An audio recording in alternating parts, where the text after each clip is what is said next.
tutoriel-là, on va voir un petit peu comment fonctionne Troy Brown. On va essayer de faire un petit peu sa manière et je vais vous montrer les outils de sélection de modification d'image.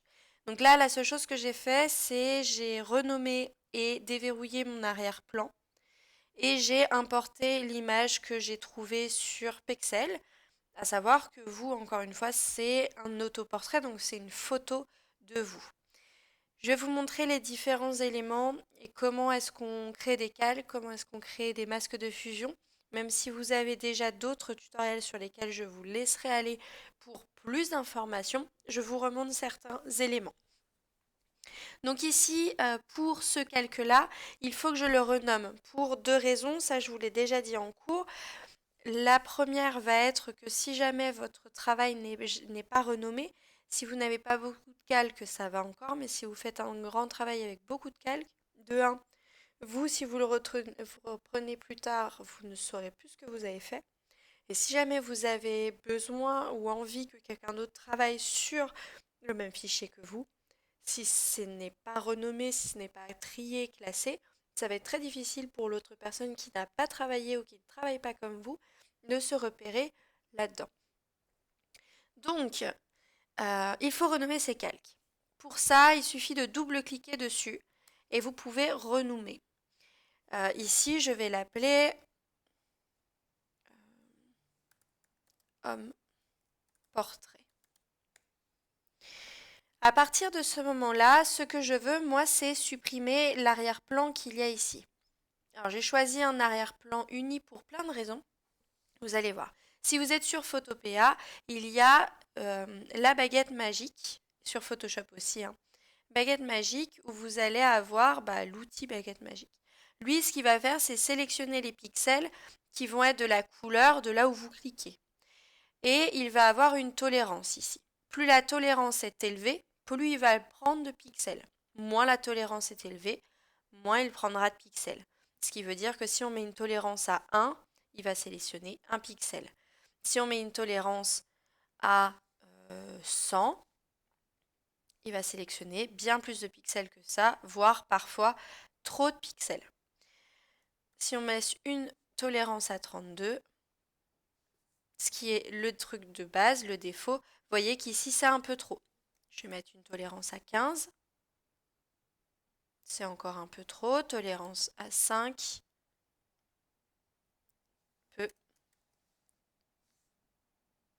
Voilà. Là, on est à peu près. Et je pense que si je vais sur 12, on aura peut-être un truc un poil plus classique. Voilà. Donc là, on peut aussi avoir ces problèmes. Si jamais, vous avez aussi l'outil de sélection rapide qui vous permet notamment de sélectionner des pixels. Quand vous avez la baguette magique, vous pouvez également resélectionner en, vous voyez, cliquer glisser cet élément-là. Vous avez également ici en haut des sélections de plus et de moins. Ce qui veut dire que si jamais j'utilise la baguette magique et que je veux réutiliser la sélection rapide pour dire ok, mais je ne veux pas cet endroit-là. Je clique sur le moins et je viens désélectionner en gardant le clic enfoncé. Je viens désélectionner ce que je ne veux pas ou au contraire augmenter une zone.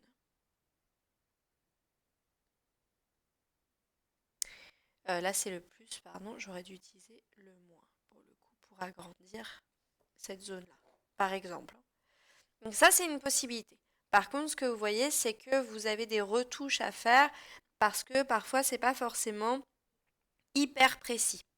Il y a un ou deux, souvent sur les cheveux, les petites zones un peu exiguës comme le dessus des oreilles. Ces éléments-là ne sont pas forcément évidents pour le logiciel à comprendre et les pixels parfois se ressemblent énormément. Donc ça, c'est la première possibilité. Pour enlever la sélection, ce que je viens de faire là, je refais. Euh, pour enlever la sélection, vous avez clic droit désélectionner ou vous avez contrôle ou commande si vous êtes sur Mac, D, la lettre D comme Daniel. C'est à vous de voir. Donc ça, c'est la première possibilité. Si jamais vous vous êtes trompé et justement vous avez désélectionné alors que vous ne vouliez pas faire ça, Photoshop a la particularité de pouvoir, comme n'importe quel autre logiciel aujourd'hui, revenir en arrière. Et pour ça, c'est CTRL ou commande, encore une fois, si vous êtes sur Mac, CTRL Z. Et vous pouvez revenir en avant, en arrière. Et si jamais vous pouvez aussi revenir en avant, si vous voulez annuler plusieurs actions, vous faites CTRL ALT Z et ça vous fait revenir plus tôt. Donc là, si je fais ça, je vais pouvoir, j'ai été trop loin, revenir en avant. Les toutes dernières versions de Photoshop, Photopea à vérifier, n'ont plus le Alt. On fait juste CTRL Z. Si jamais vous voulez revenir en avant, justement, c'est CTRL SHIFT Z. Et là, vous revenez en avant. Voilà. Première chose, si vous avez un fond uni, c'est une manière qui fonctionne pas trop mal. Vous avez aussi ce qu'on a vu ici là, l'outil lasso, l'outil polygonal ou l'outil lasso magnétique. On va voir très rapidement aussi celles qui sont du dessus. Vous avez des outils de rectangle de sélection, ellipse, etc. qui eux vont vous faire des formes géométriques. Parfois ça peut être utile dans certains cas. Et vous avez ici, donc l'outil lasso, je le rappelle, c'est celui qui va permettre de le faire à la main. Donc vous pouvez tout à fait le compléter aussi par l'outil de sélection rapide. Vous avez ensuite l'outil de sélection polygonale que j'apprécie plutôt parce que si on fait un travail de zoom, il peut devenir assez précis. Donc je vous rappelle, c'est un outil où quand on clique, on a un point. On peut aller dans les droites que l'on veut. On peut faire pixel par pixel si on le souhaite. Quand on reclique, il va nous reproposer d'autres droites. Et ceci à l'infini. Donc ça peut être quelque chose, un détourage qui peut, voyez si vous êtes très précis sur les courbes, qui peut être justement assez parfait. Je ne vais pas faire très très loin. Pour fermer ça, il faut recliquer au centre. Et là, vous fermez votre forme. Alors attention, quand vous travaillez sur des choses comme ça, je vais vous le montrer. Si vous voulez descendre plus bas, c'est lui qui va le faire. Si vous voulez dézoomer, c'est avec la molette, d'accord? Ou avec le zoom sur le pad. Si jamais vous êtes trompé, vous avez fait un point absolument pas là où vous vouliez, vous avez le retour que vous pouvez faire. La touche retour, effacer une lettre par exemple. C'est ça qu'on appelle la touche retour. Voilà, donc ça c'est l'outil polygonal qui prend du temps mais qui du coup va être assez précis. Et on a enfin l'outil lasso magnétique qui lui va s'accrocher aux pixels de couleur qui peuvent être similaires. Donc ça peut vous donner des choses qui ne sont pas toujours précises. C'est pas l'outil que je préfère le plus, mais ça peut aussi vous être utile pour voilà, des endroits où, comme ici par exemple, c'est assez clair au niveau du détourage et au niveau des pixels. Et de la même manière que celui d'avant, si jamais il accroche à un endroit que vous ne souhaitez pas, hop, là ça a l'air d'aller, là il a accroché à un endroit un peu trop, ah non ça va encore, je vais y aller, hop, là il a accroché absolument pas là où je voulais, je fais retour et il enlève, vous voyez le petit carré qui est son point d'ancrage, qui va en créer là où il trouve que c'est important de le faire, et vous pouvez vous en cliquant en créer un obligatoire. Voilà. Ça, c'est l'outil lasso polygonal. De la même manière, il faut remonter à la source, au premier point, pour pouvoir fermer votre forme. Ça, c'est les outils de lasso. Photoshop a une dernière fonctionnalité qui est assez merveilleuse. Ça va être la sélection du sujet. Donc, ça va être sélection au-dessus que vous n'avez pas sur l'écran, mais au-dessus, vous avez fichier, édition, image, calque, texte, sélection. Donc, vous cliquez sur sélection. Et ici, vous avez sujet. Quand vous cliquez sur sujet, lui-même va chercher le sujet, la personne, c'est ça qu'il appelle sujet, c'est une personne, il va rechercher une personne sur votre photo et vous faire un détourage. Ce n'est pas toujours parfait, mais très souvent c'est extrêmement bien fait. Donc, vous pouvez vous y fier. Et encore une fois, bah justement, si jamais vous avez quelque chose qui n'est pas très net, vous pouvez toujours remodifier eh bien, avec l'outil de sélection rapide, ici, en faisant plus. Ou alors, je vais revenir en arrière parce que j'ai été un peu trop loin, s'il veut bien, voilà. Ou alors, on pourra revenir sur le masque de fusion. Et c'est à ça qu'on va venir. Donc là, j'ai détouré mon Gugus. Ce que je veux faire maintenant, c'est pour éviter de supprimer ce fond-là, qui peut parfois m'être utile pour plus tard. Je ne sais pas ce qui va m'attendre derrière. Si je le supprime, il est complètement supprimé. Si j'utilise le masque de fusion, vous pouvez regarder le tutoriel à côté qui vous expliquera à quoi est-ce qu'il sert réellement. Si j'utilise le masque de fusion, ce qui est ce petit carré avec le rond au centre, il va me créer un élément à côté où il va me masquer les choses que j'ai détourées. Donc ce n'est pas supprimé, vous voyez qu'on a l'image qui est toujours là, mais par contre le fond n'existe plus pour lui. Ce qui veut dire qu'à partir de ça, je vais pouvoir modifier la couleur de mon arrière-plan.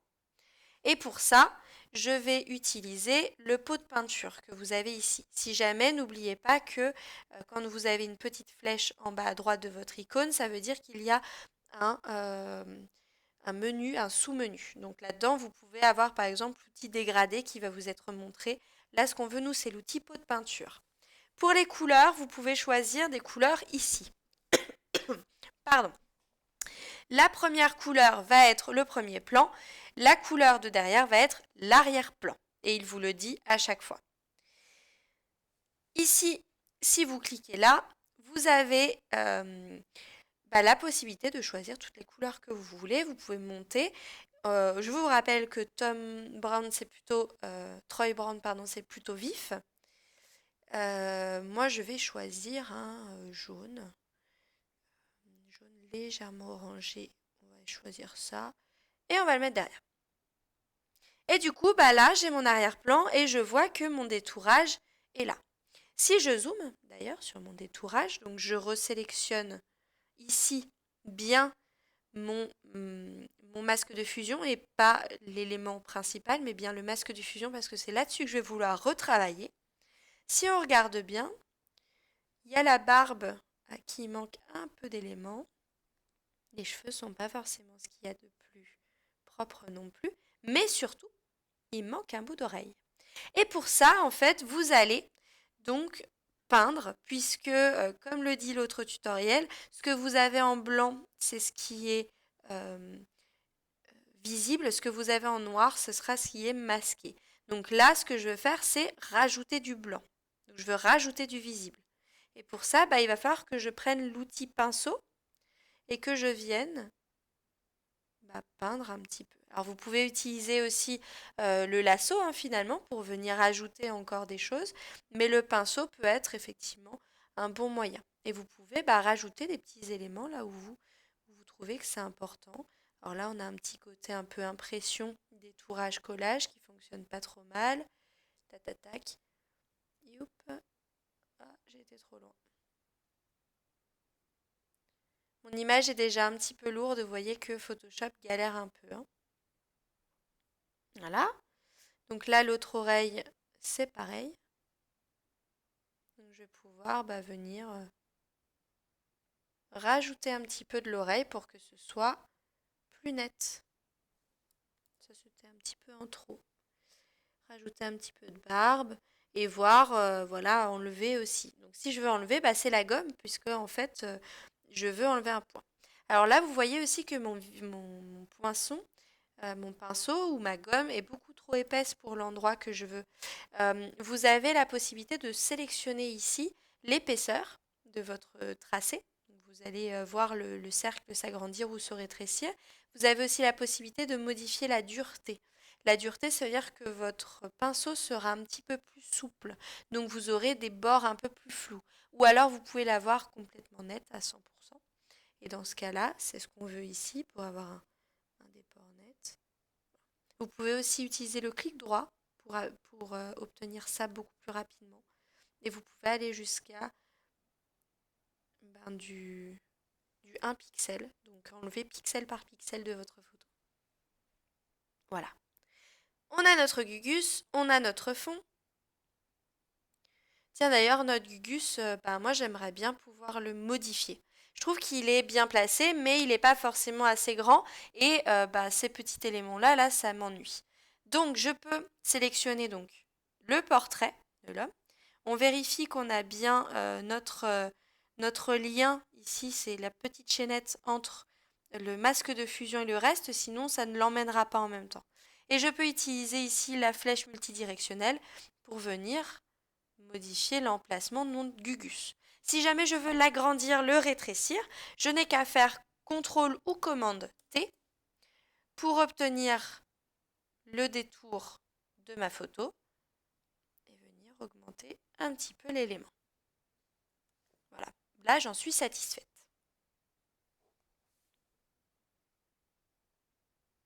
On lui laisse la transformation, des fois il faut lui laisser temps, notamment quand les images sont assez gros. Ensuite, là ce que je vais faire un premier détourage. C'est grossier aussi. Je vais venir détourer. La suite, donc j'ai détouré la bouche. Ce que j'ai fait, c'est que je l'ai utilisé bien sur cet élément-là. Une fois que j'ai détouré la bouche, je peux donc reprendre mon petit élément de déplacement pour éviter de faire des bêtises et je vais venir couper puis recoller la bouche sur un nouveau calque. Pour ça, je vais faire CTRL ou commande X. Je viens donc couper la bouche. Copier pardon, la bouche, j'ai dit une bêtise, c'est CTRL C dans ce cas-là. Je viens la copier parce que en fait je n'ai pas envie d'enlever la bouche de l'élément principal. Je veux le garder au cas où. Et là, je vais venir faire CTRL C. Une fois que j'ai ça, je vais pouvoir faire CTRL T pour pouvoir agrandir ma bouche. Donc l'autre est toujours dessous, ce qui évite d'avoir des trous. Et je vais venir la caler tout doucement là où je veux, exactement. Voilà, je vais peut-être venir l'agrandir encore un peu. Ça me paraît pas mal. Ce que je vais faire, c'est que je vais enlever l'homothétie pour très légèrement déformer. Voilà, pour avoir le coin ici de la bouche et puis que ça suive un petit peu le bas du visage aussi. Donc là, je n'oublie pas de renommer mon calque, que je vais appeler bouche. Et je vais pouvoir revenir sur mon portrait de base. Pour ça, je vais venir enlever la visibilité de la bouche pour pouvoir avoir tous les éléments de mon portrait. Et je vais venir détourer un œil pour voir déjà. Je vais essayer de détourer assez grossièrement, mais en utilisant les formes du visage. Donc ce qui m'intéresse, ça va être les rides d'expression et la forme arrondie, ou à peu près, de notre œil.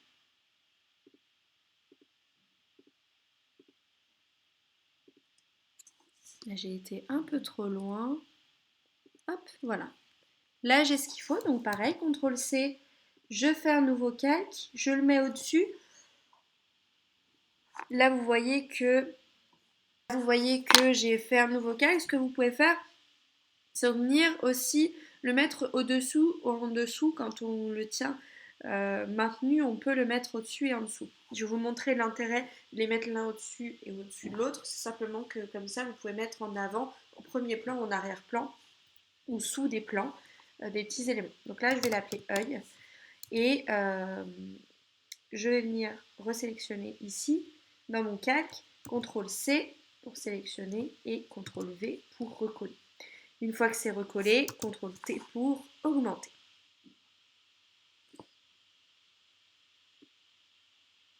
Et je vais pouvoir placer mon œil, alors qui est peut-être un poil gros, pour pouvoir replacer mon œil comme il faut. Voilà. Et je fais entrer pour l'avoir. Si je remets ma bouche, je vais avoir des choses qui marchent. Et là, pour vous montrer le dessous et le dessous, vous avez l'œil qui va être au-dessus, ici. Si jamais je monte mon calque, la bouche va passer dessus. Donc c'est des choses qui peuvent être importantes pour vous. Dernière petite chose que je vous montre, parce qu'après tout le reste, ce sera exactement de la même manière. C'est une question de rétrécir, de modifier. Vous avez aussi la modification en perspective. Alors, vous avez soit la possibilité, quand vous avez votre calque, justement, CTRL-T, vous pouvez faire CTRL-T et vous pouvez faire clic droit. Et ici, vous avez la possibilité de faire déformation, distorsion, perspective. Je vais vous montrer un petit peu ça. Rotation, vous l'avez ici aussi, pour vraiment faire de la rotation sur votre élément. Vous avez ici donc l'homothétie, c'est ce dont je vous parlais. Avec Shift, c'est la même chose. Vous avez la possibilité de faire de l'inclinaison, ce qui veut dire que si vous sélectionnez un point, vous allez pouvoir créer une espèce de perspective qui des fois peut aussi vous arranger pour obtenir un léger décalage de votre élément. Vous avez aussi la distorsion. Pour la distorsion, hop, c'est de la même manière. En fait, vous allez obtenir un petit peu les mêmes éléments. Quand vous faites perspective, ça va vous créer une perspective plus ou moins lointaine. Vous voyez, on va augmenter, on va réduire la taille, ce qui peut vous permettre d'augmenter alors soit d'un côté, soit de haut en bas. Et enfin, vous avez le dernier, déformation, qui lui va vous permettre d'avoir un quadrillage dessus et a la particularité de déformer seulement des petits points, ce qui peut être assez sympa si vous avez justement envie soit de déformer pour donner une autre tête totalement, ou alors effectivement de déformer simplement pour pouvoir correspondre à un endroit précis de votre visage. Par exemple, vous aviez envie là d'avoir un bout de bouche qui soit avant la fossette, vous pouvez. Alors faites attention de ne pas trop déformer parce qu'au bout d'un moment ça devient aussi très faux, même si là vous êtes encore libre, mais vous voyez il y a des éléments comme ça qui sont peut-être pas forcément les mieux faits. Voilà. Mais vous avez du coup un visage qui peut venir un petit peu plus différent. Donc ça c'est les différents éléments. Et vous pouvez le modifier du coup sur un seul calque. Vous n'êtes pas obligé de le faire sur tout.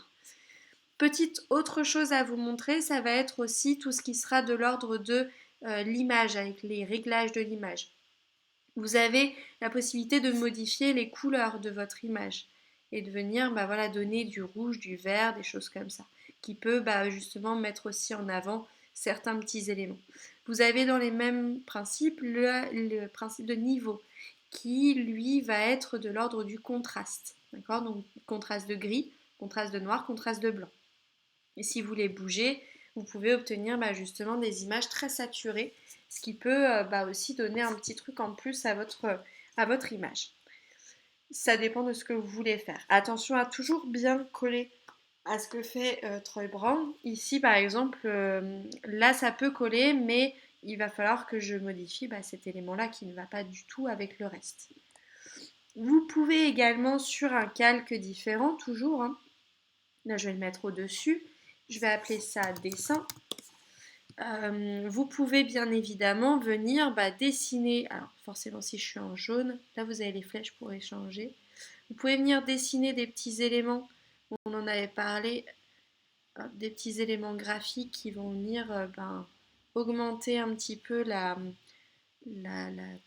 cohésion avec ce que fait Troy Brown et qui peut ressembler aussi à votre personnalité. C'est le moment où vous pouvez la montrer aussi si vous êtes vous considérez comme un petit roi ou si au contraire vous considérez comme je sais pas, hop, vous pouvez vous faire des lunettes, vous pouvez faire plein de choses. Amusez-vous aussi toujours encore une fois de la manière à la Troy Brown pour respecter un petit peu ce qu'il fait. Vous avez la possibilité de peindre aussi bien avec du coup le pinceau. Il fonctionne exactement de la même manière que la gomme dont je vous ai parlé tout à l'heure, plus ou moins épais. Vous voyez que si la dureté est à 0, on va avoir quelque chose de très flou. Si on met la dureté à 100, on va avoir quelque chose de très net. Et là, vous avez l'épaisseur. Vous avez aussi des brushes qui existent à l'intérieur, qui sont véritablement de... Alors, forcément, si je ne me mets pas très épais, vous ne le verrez pas. et qui peuvent faire des tracés assez sympas aussi. Voilà. Vous pouvez modifier l'opacité ici, il faut aussi fouiller un petit peu. Vous pouvez modifier également aussi le rendu de vos tracés. Donc ça ne fonctionnera pas si là je le mets en blanc, ça va pas fonctionner, mais vous pouvez fouiller deux, trois choses ici, ça peut être donner aussi des choses assez sympas. Voilà, au niveau du détourage, vous avez tous les éléments. Pour faire des coups plus petits ou un col plus grand, il va falloir détourer le col, il va falloir utiliser l'outil de déformation pour pouvoir agrandir les éléments et parfois aussi reconstruire. Parce que là, si vous détourez votre col, ici, il va falloir faire en sorte que votre col soit, eh bien, soit rempli à l'intérieur. Sinon, vous allez avoir un vide, hein, tout simplement. Donc, vous pouvez aussi remodifier ces petits éléments. Vous pouvez rajouter des éléments qui parfois vont justement donner un petit côté un peu plus réaliste à votre photomontage qui est en train de flirter avec le surréalisme. Voilà pour ce tutoriel-là. Vous avez les bases pour réaliser un portrait à la manière de Troy Brown. Et vous avez tous les autres tutos qui vous montrent les outils de sélection, le masque de fusion, qui vous montrent comment gérer les couleurs. Vous avez aussi des tutoriels papier sur justement le détourage, sur la modification des couleurs, sur les guides de pas à pas avec Photoshop. Vous avez absolument tous les outils pour réussir ce travail-là. Voilà.